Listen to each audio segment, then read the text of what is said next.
Hi, my name's Lou and I'd like to introduce you to the Health Recruitment Plus or HR Plus GP recruitment team.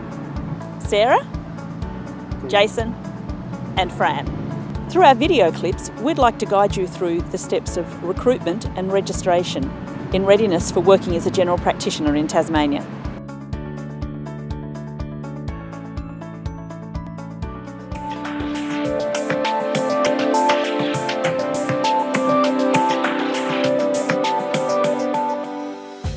So how do you go about applying for a job in Australia?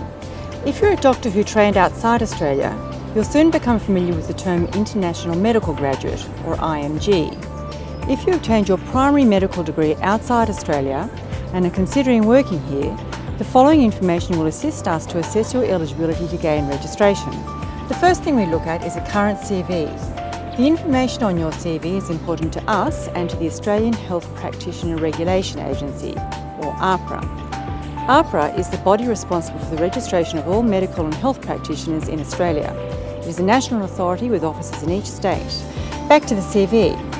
Be sure to include the following details, as this will assist in determining your eligibility and where you are able to work.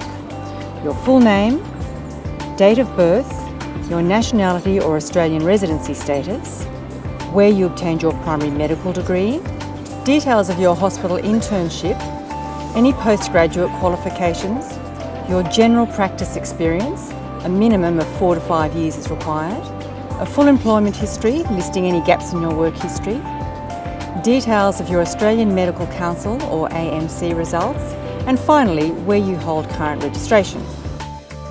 AHPRA need to know that you have a minimum level of English language proficiency, and they require you to have undertaken either the International English Language Test, IELTS, or the Occupational English Test, OET.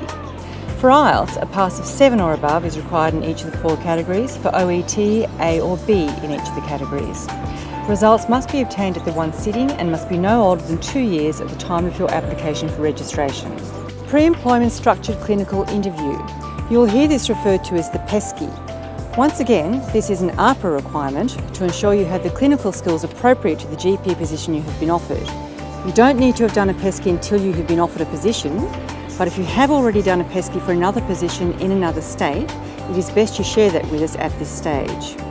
Continuing Professional Development, or CPD. You may have listed this on your CV, but we will often ask you for additional information about your CPD. This isn't just because we're nosy, but because it is helpful to know any additional skills or interests you have when considering you for vacancies. Some of our GP vacancies may require you to do some after-hours work and have admitting rights for patients to the local hospital, and you'll need to have recent emergency experience and qualifications. So if you have done an emergency life support or advanced life support course recently, make sure you show that in your CV. Visa status or residency status. You might wonder what this has to do with obtaining registration, but actually it is relevant. A permanent resident has a different recruitment pathway to a temporary resident. Informing us of your current visa and residency status or future plans assists us to advise you correctly. We hope this gives you an idea of the key information we need to get your application rolling. Remember, just contact us if you have any questions, no matter how small.